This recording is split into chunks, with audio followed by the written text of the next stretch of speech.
we're going to discuss evanescent waves, which are waves that can appear beyond the critical angle. So let's just to remind ourselves of where we are.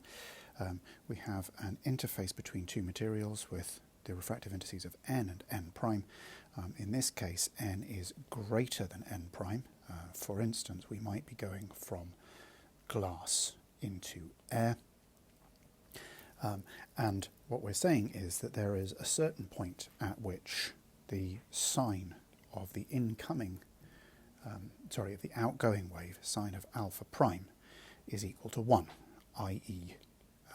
Alpha prime is equal to pi over 2, and that is equivalent to sine of alpha prime being equal to n over n prime times the sine of alpha.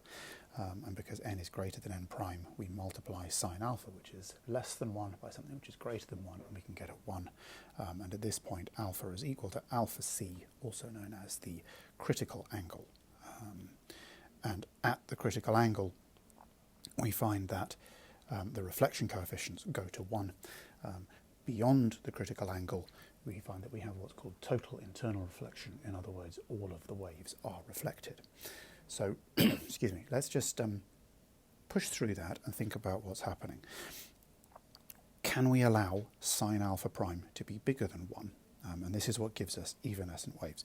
So mathematically, we can allow sine alpha prime to be bigger than 1. What happens physically is the question. So what happens when the sine of alpha prime is greater than 1? So the right-hand side of the equation, so this part here, that will be greater than 1, so then the question is, what's the physical meaning of this left-hand side? Now the problem here is that we know that cos of alpha prime, which of course appears in all of the Fresnel relations, is defined by the square root of 1 minus the sine squared of alpha prime. And if sine of alpha prime is bigger than 1, then cos alpha prime becomes purely imaginary. Well, let's carry on with this for now. Let's take a factor of minus 1 outside the square root and write that as an I, and then we're going to have the square root of sine squared alpha prime minus 1, which is I times the square root of n over n prime squared sine squared alpha minus 1, and I'm going to abbreviate that as I times beta. If we substitute that into the reflection coefficients for the Fresnel relations, that's what we're going to start with. So let's just think about reflection.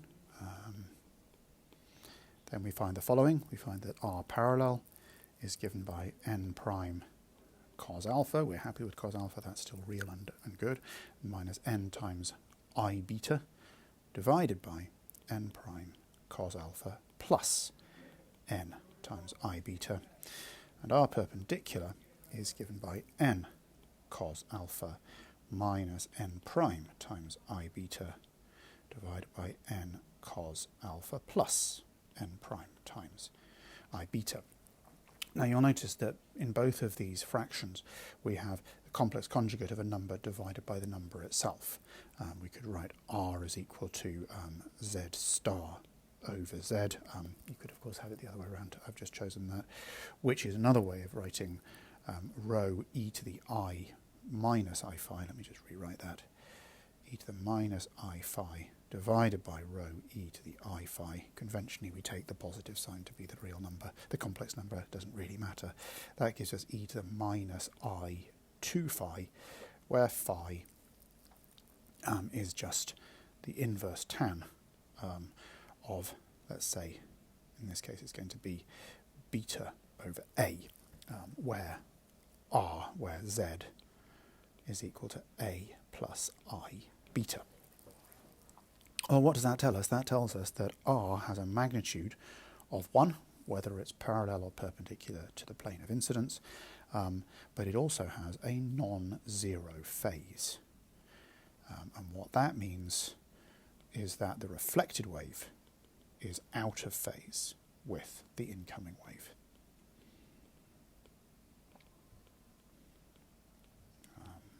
And normally the reflected wave is only either 0 or pi out of phase with the incoming wave. So we've changed that.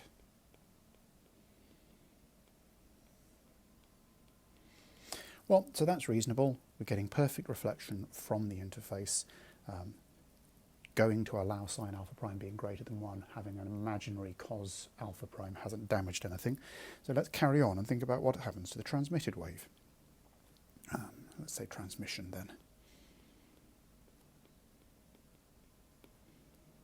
For the transmitted wave, we need to think about the phase. So the phase is going to be given by k prime dot r minus omega t, which is k prime sine alpha prime times x plus k prime cos alpha prime times z minus omega t, and that's where we have x along the interface and z normal to the interface. And that's just equal to k prime n over n prime sine alpha x plus I beta k prime z minus omega t. Now if we put that into the standard exponential form for a wave, we find the following. We see that E prime, that's the electric field in the transmitted medium, the medium where we're moving on, is equal to E0 prime e to the I k prime dot r minus omega t.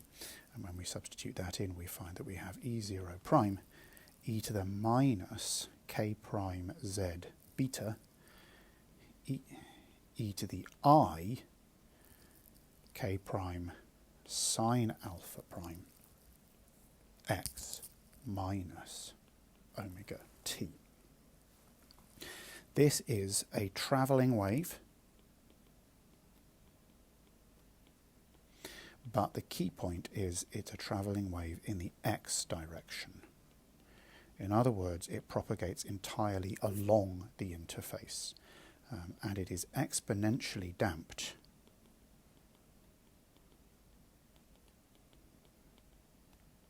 away from the interface.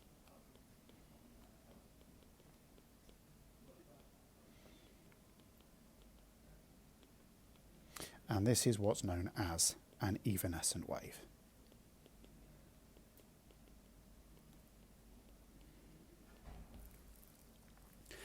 I want to note that you don't actually need the complex exponential in order to come to this result. This is quite an important point. You don't need e to the I k dot r minus omega t. If instead you use e prime is equal to E0 prime cos of k dot r minus omega t, then of course you're going to end up by expanding out k dot r as we have before. And what we need to do then is we need to separate out the z dependence and the x dependence. To do that, we would use cosine of a plus b. So if you have cos of a plus b, that's equal to cos a cos b minus sine a sine b. So in this case we would have cosine of, let me get this right, we've got an I beta k prime z plus a k prime sine alpha prime x minus omega t. And we are going to make this first part A, that's the imaginary part, and the second part B. Okay, so that's then equal to cos of I beta k prime z cos of k prime sine alpha prime x minus omega t minus sine of I beta k prime z sine of k prime sine alpha prime x minus omega t. Sorry, my writings get a little bit squiggly there at the end, but you know what's going on inside the cosine. Now, at this point, we need to think about what a cosine or a sine of an imaginary number is. So let's just recall that using de Moivre's theorem, you can write cos theta is the real part of e to the I theta, and sine theta is the imaginary part of e to the I theta. If we write theta is equal to I beta, then cos of theta is equal to e to the minus beta, and sine of theta is equal to 0, at which point we end up with our wave having exactly the same form. So cosine of I beta k prime z plus k prime sine alpha prime x minus omega t is actually equal to e to the minus k prime beta z cosine of k prime sine alpha prime x minus omega t, which is the real part of this expression here. It's quite important to understand that excuse me, the complex exponential form is a mathematical convenience, and it doesn't stop us from doing things if we want to. So, what does this actually tell us? It tells us that we've got the rather unusual situation where we have a travelling wave which passes along the interface. There is a situation where you can bring up a new material. So let's say, let's imagine that we've got a situation where we've got an interface. So here's glass, here's air, and here's our incoming wave.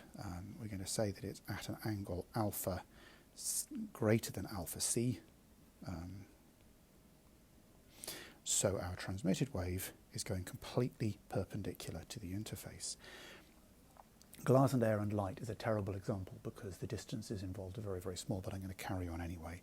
If we bring up a new piece of glass or some appropriate material on the other side of the interface, then what we find is that the electric field vector will be decaying exponentially, but it will not have reached 0 by the time you reach glass on the other side. And so you can actually excite a new wave on the other side of the gap.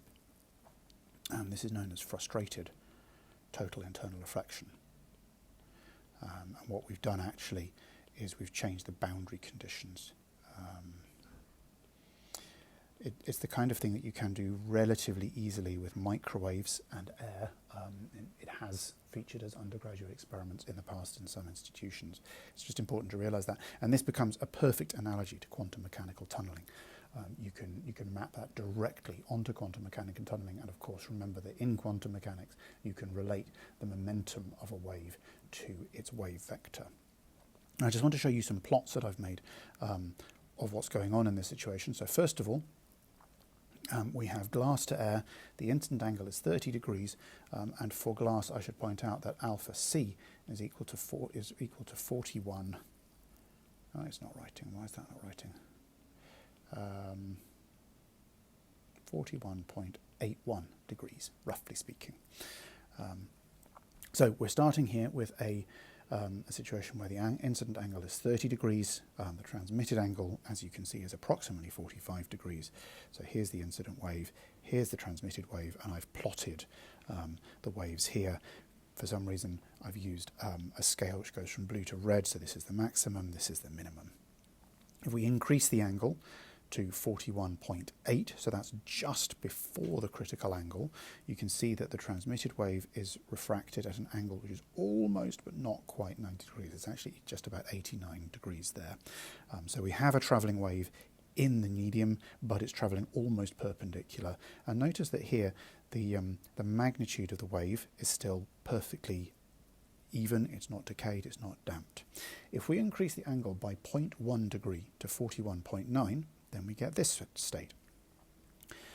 The transmitted wave is now completely in the plane of the interface, and you can see the exponential damping away from the interface. If you look at the maths, you can see that the rate of damping is actually dependent on alpha I, the incident angle. So if I increase that slightly to 45 degrees, so that's only 3 degrees, look at how much faster that's decaying away.